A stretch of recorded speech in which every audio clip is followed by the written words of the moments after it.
అసలు మీ దగ్గరికి రావాలంటే వాళ్ళకి టైం బాగుంటేనే మిమ్మల్ని కలుస్తారు. అదృష్ట రత్నాన్ని వాళ్ళు ధరిస్తారు. దాంతో మిరాకిల్స్ చూస్తారు. అష్టైశ్వర్యాలు, విజయాలు కూడా వాళ్ళకి ప్రాప్తి వస్తుంది. అలానే నాకు ఒక సందేహం గురువుగారు, మరి మనకి ఇండియాలో అయితే రత్నధారణ దీనికి సంబంధించి అన్నీ కూడా ఒక రకమైన శక్తిని వాళ్ళు తీసుకుంటారు అన్నది ఉంటుంది. అయితే విదేశాల్లో ఉన్న వాళ్ళకు కూడా ఈ రత్న శక్తిని వాళ్ళు అనుభవిస్తున్నారంటారా నిజంగానే? అమ్మ, ముందుగా ఇక మీరు అడిగే సందేహం చాలా చిన్న సందేహం అమ్మ. మీరు మా ఛానల్ సరిగ్గా ఫాలో అయినట్లేరు. ఒక్కసారి ఫాలో అయితే మీకు కరెక్ట్గా ఐడియా వస్తుంది. ఎందుకంటే విదేశాల నుంచి ఎన్ని వేల మంది ఇక్కడి నుంచి విదేశాలు వెళ్ళిన వాళ్ళు, విదేశాలు వెళ్ళంగానే అందరూ ఏమనుకుంటారంటే విదేశీ వెళ్ళడం గొప్ప అనుకుంటారు. విదేశీ వెళ్ళడం అస్సలు గొప్ప కాదు. విదేశీ వెళ్ళడం అంటే మన ఊరి నుంచి పక్క ఊరికి వెళ్తాం. విదేశీ వెళ్ళిన తర్వాత ఉన్న ఊరిని కన్న తల్లిని వదిలి వెళ్తున్నారు కాబట్టి ఇక్కడ వాళ్ళు కనుక సంవత్సరానికి ₹1,00,00,000 సంపాదిస్తుంటే మీరు 100 కోట్లు సంపాదించాలి. మీరు ఎందుకు వెళ్ళారనే విషయం ఇప్పుడు మైండ్లో పెట్టుకోండి. జనరల్గా విదేశాలు వెళ్ళిన వాళ్ళు 10 సంవత్సరాల తర్వాత కూడా వాళ్ళు చాలా ఇబ్బందులు, ఎవడో ఫ్రెండ్ ఇంట్లో పడుకోవటం, ఎవడో ఒకసారిలో ఉండటం, పెళ్లి కాకపోవటం, భోజనానికి ఇబ్బంది. ఇక్కడేమో మహారాజుల్లాగా బతుకుతారు. అక్కడికి వెళ్ళి చాలా చాలా ఇబ్బందిగా బతుకుతూ ఉంటారు చాలామంది.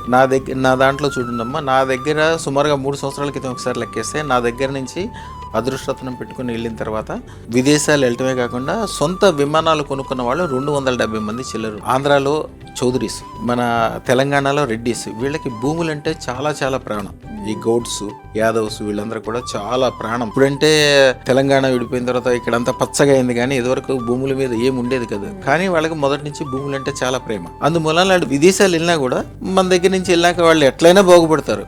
వెళ్ళిన తర్వాత ఒక 1000 ఎకరాలు 2000 ఎకరాలు కొద్దిగా వ్యవసాయ క్షేత్రాలు కొనుక్కుంటారు. ఆదివారం వరకు ఇంట్లో ఉంటారు. ఆదివారం భార్య పిల్లల్ని అందరినీ తీసుకుని ఆ చార్టెడ్ ఫ్లైట్ వేసుకుని అక్కడికి వెళ్ళి మెక్సికన్ పన్నులను పెట్టుకుని ఎంతెంత లాభాలు సంపాదిస్తారో, ఎంతెంత సంతోషంగా ఉంటారు. నేను నా శిష్యులందరికీ అదే చెప్తాను. ఇప్పుడు వాళ్ళందరూ గ్రూప్గా కూడా తయారయ్యారు. ఇప్పుడు చక్కగా వాళ్ళందరూ కలిసి మాట్లాడుకోవటం, చేసుకోవటం, వ్యవసాయం గురించి నన్ను రెగ్యులర్గా రమ్మని వారానికి ఒక 100 రిక్వెస్ట్లు వస్తుంటాయి. అమెరికా రండి మిమ్మల్ని దేవుళ్ళలాగా చూసుకుంటామని.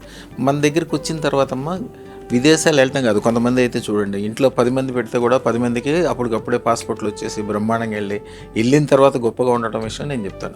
ఏదైనా పని స్టార్ట్ చేయడం గొప్ప కదమ్మా. మన దగ్గర అదృష్టత్రం పెట్టుకున్న దాకా విదేశాలు వెళ్దాం అనుకుంటే విదేశాలకు సంబంధించిన ఒక మంత్రం ఇస్తాం. ఒక తెల్ల కాగితం తీసుకుని దాని మీద ఆంజనేయ స్వామి గుడి నుంచి తెచ్చుకున్న సింధూరంతో స్వస్తిక్ పూసి, స్వస్తిక్ రాసి పడమటి గోడకి ఎదురుగుండా కూర్చుని మేము ఇచ్చిన మంత్రం చదవాలి. విదేశాలు వెళ్ళటం చాలా చిన్న విషయం వద్దు, వెళ్ళటం కాదు. వెళ్ళిన తర్వాత విపరీతమైన సక్సెస్ ఉంటుంది. సంవత్సరంలోగానే ఇల్లు కొనుక్కోవటము, పెళ్లి చేసుకోవటము,